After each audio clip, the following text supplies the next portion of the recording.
Mga ka-power, magandang hapon. Good afternoon, good afternoon. Ahon tayo doon sa taas mga ka-power. Dahil ngayong araw tayo ay titiba ng ating mga saging mga ka-power. So nandoon na si Power Nicky. Susundan na natin siya para doon sa ating harvest ng mga saging. So yun ay halo ng saba, lakatan at latundan.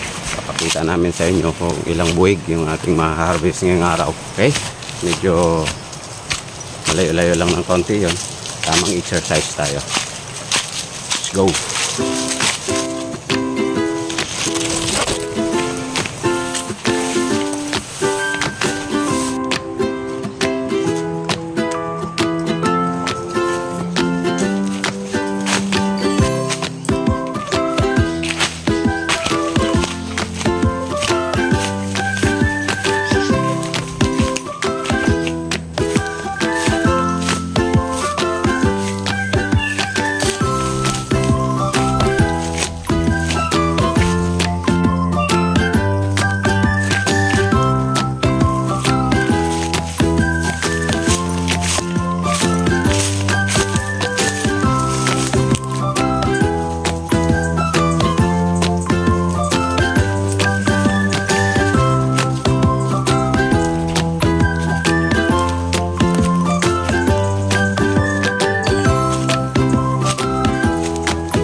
Nandyan siya sa nandyan siya sa damuhan na yan mga ka-power, na yung ating sagingan na grabe ang damo. Nandyan siya ng harvest ngayon.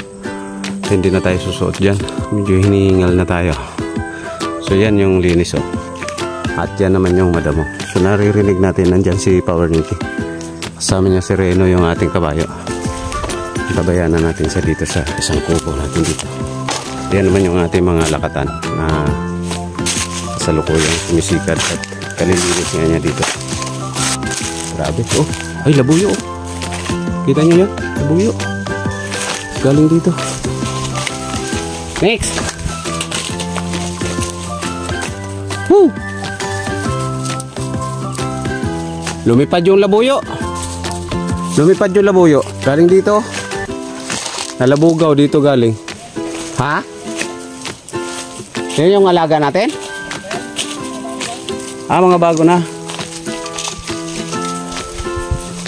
Kala ko yun yung ito yung mga kalahig-kalahig niya. Nanginginahin siya dito.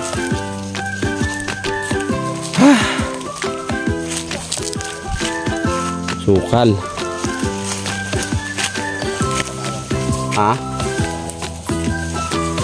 Alin yung? Alright. Sino? Ilan na yung dala-dala mo rin diba may puso pa. Sino? Isa, dalawa. Doon sa taas to next. 4 na buwig. At may kasama pang puso. Oops, diyan ka lang. Yan, ganyan ang ganyan ang buhay ng mga magsasaka. Katulong ang kabayo. Pero yung susuotin mo yung kagubatan na ng damo, matangkad pa sa akin. Pero puno na ng saging yan. Ayan. Meron namang nangunguha dito na hindi na natin makikita. Ay ganun talaga. Kasama na sa insurance yun. Ito yung ating taro, gabi. Yung ating gabi na nung tag-araw inubos ng mga manok. Yun ang latundan. Ayan yata yung mga chinamis. Parang senyorita na matamis. Kulay dilaw ang laman. So yan.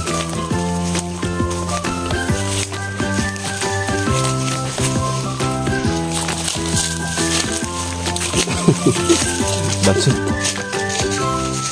Marami pang puso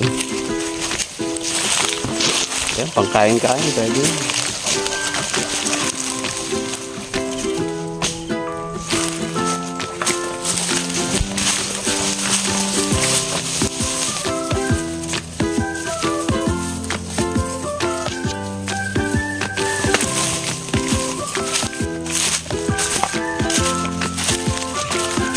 lakatan.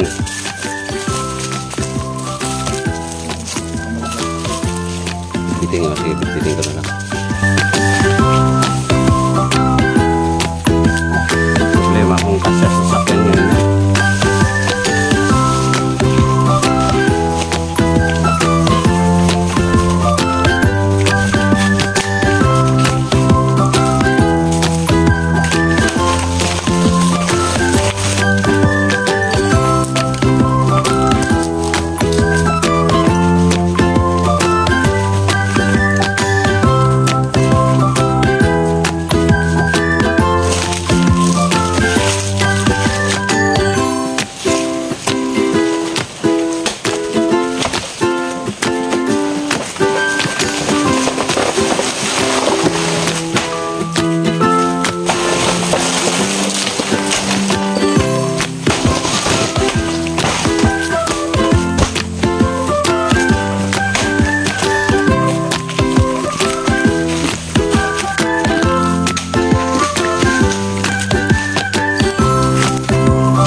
Sa estimate na bilang ko ng ating saba na natiba ngayon pa lang ay almost 20 buwig na siya mga kapower. So sa saba pa lang yon, may mga kasama din latundan saka lakatan yan. Yung chinamis natin hindi pa masyadong nakapagpabunga. So, ito muna yung initial ngayong umaga. Kamayang hapon babalikan natin to at dito natin, ito yung working area natin dito. At dito tayo sa ilalim ng puno ng bilwa dahil ito ay tinira natin na ating shade. So nandito tayo sa ilalim at dito yung working area natin. Alright.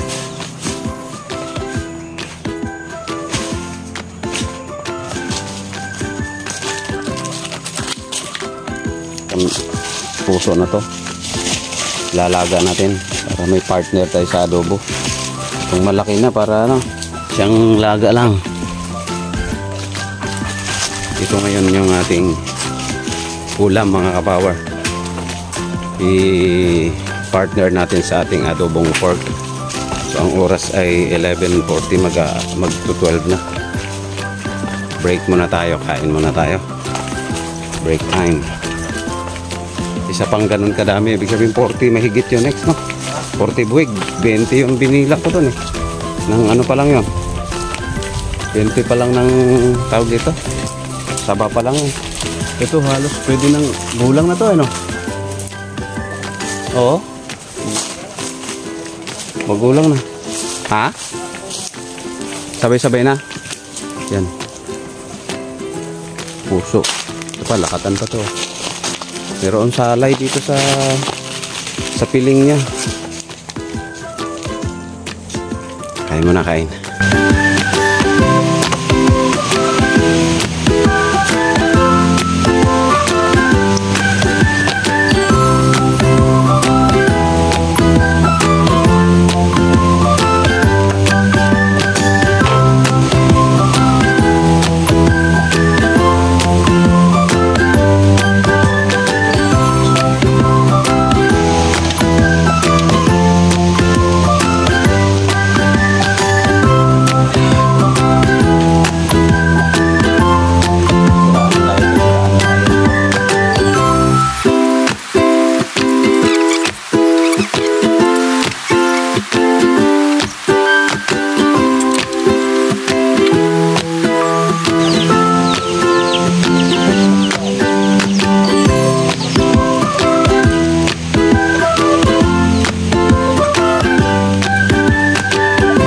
Ito yung labuyo.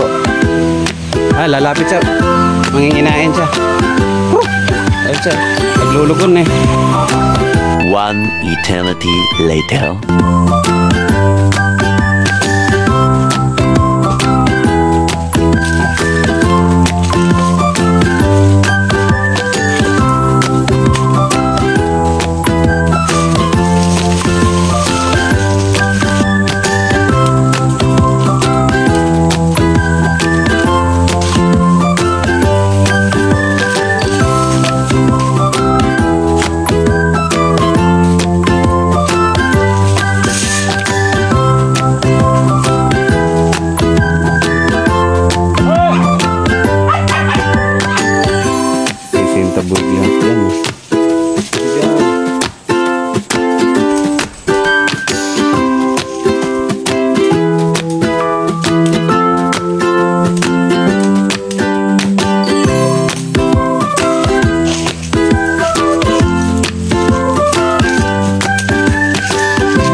Meron tayong gold problem ngayon. Good problem kung paano natin isakay doon sa sakyan natin maliit yan. Diba? Takpan ng mga unas ng saging para hindi kalkalin ng manok, dahil meron naman na sila para sa kanila dito, kaya lang mas gugustuhin din nilang bulabugin yung mga kalakal natin, kaya takpan ng dahon ng saging. Yan ang remedy para hindi nila matupa.